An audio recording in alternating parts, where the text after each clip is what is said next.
Bukid. Ito naman tayo sa ating kapispanan. Ito na, yung mga tilapia nating bagong bitaw.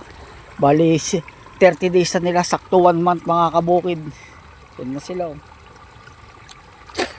Tagal tayo hindi nakapag-vlog gawa nung nag-uulan. Medyo bihira lang din tayong magpakain. At palaging umuulan dito sa amin. Sa lawigan ng Aurora mga kabukid. Ayun. Bali ang pakain natin. Nung una primas. Ngayon naghalo na tayo mga kabukid nung ika 25 days naghalo na tayo. Ayan yung primas na may pre-starter. Bali kalahating ganito ang pinapakain natin. 2 pakain na lang tayo. Dahil umuulan. Pero kapag magandang panahon, ayun, medyo nagtatatlo tayo. Napansin nyo yan, no? Yan yung isla ko. Hindi ko pa nagagamasan.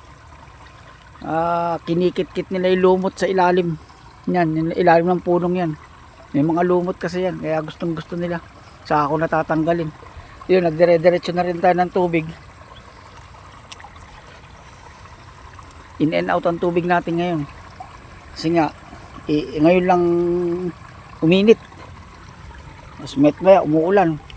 Saka medyo iniikot pa rin natin sila mga kabukid gawa nung tamad pa sila magsilapit at taglamig dito sa amin ngayon. Ito natin magpakain. Masigla naman sila. Kusa na rin sila lumalapit. Tara magpakain mga kabukid.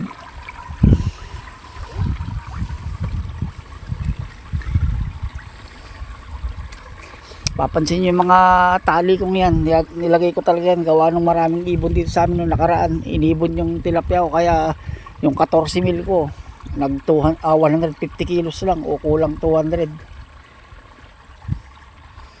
Ito, takot ng mga ibon dito kasi sumasabit sila. Ayan. Kaya kapag maibon sa inyo, lagyan nyo rin yan. At pag nakita nila yan, takot na silang lumapit. Takot na silang liparin tong mga tilapia natin, itong mga alaga natin.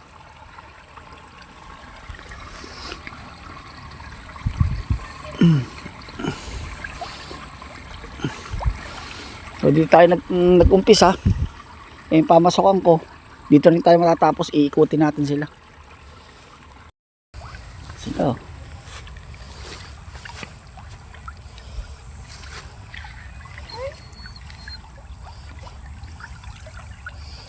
Sa katagalan, dito na lang tayo maglalagari sa linyang to.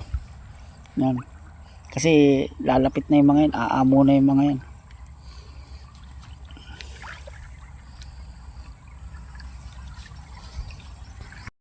Bali, iuubos ko lang yung primas ko. Katapos, magpupuro na tayo ng pre-starter. Saka na tayo magsasampling sa ika 45 days. Pero ang size nito mga kabukid, mga ganito na, higit ganito na yan.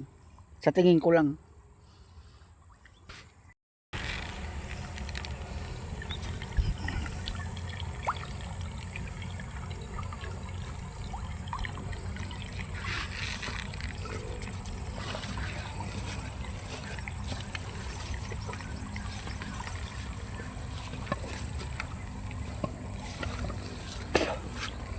Pidot.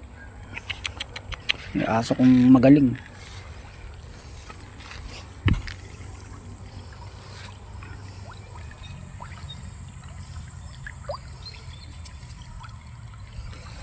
Kaya pagka sa umpisa mga kabukit may mga damong ganyan, wag mo munang tatanggalin kasi yung mga ilalim yan puro lumot yan, yung mga puno yan.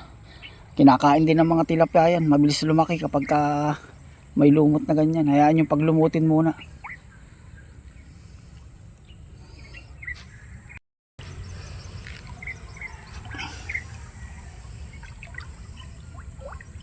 Medyo tamad pa silang magsilapit lahat gawa ng taglamig. Pero malapit na tag-init at magmamarso na tayo. Pag sa March yan, tag-init na yan. Simula na ng summer yan mga kabukid. Yan tayo sa dulo.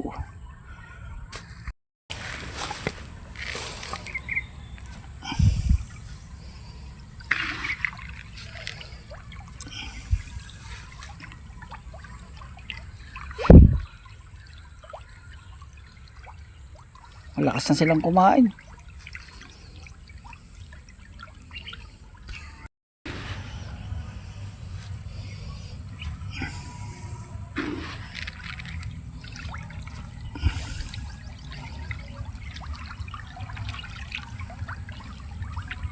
Bali ang karga nga pala nito mga kabukid 12,000.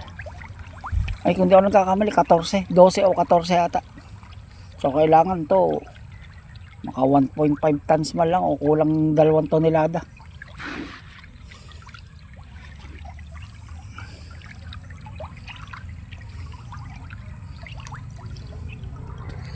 Yan tayo ulit sa pinag-umpisahan natin. Kulang po, bitin ata. So malaga sa tilapia, malakas kumain. Unang-una syempre masigla sila. Pag masigla sila, kailangan malakas silang kumain. Pero pag matamlay yan, mahina rin kumain. Pag mahinang kumain, matagal lumaki. Pero pag masigla at malakas kumain, mabilis lumaki.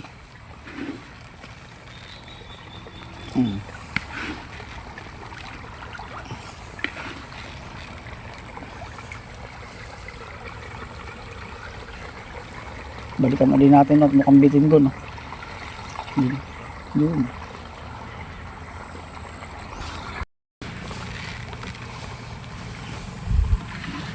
So yun mga kabukid, ang update natin. Ubus. Iuubos na lang to. Ubus to lahat.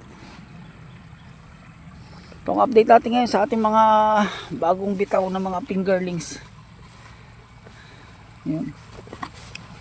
Salamat.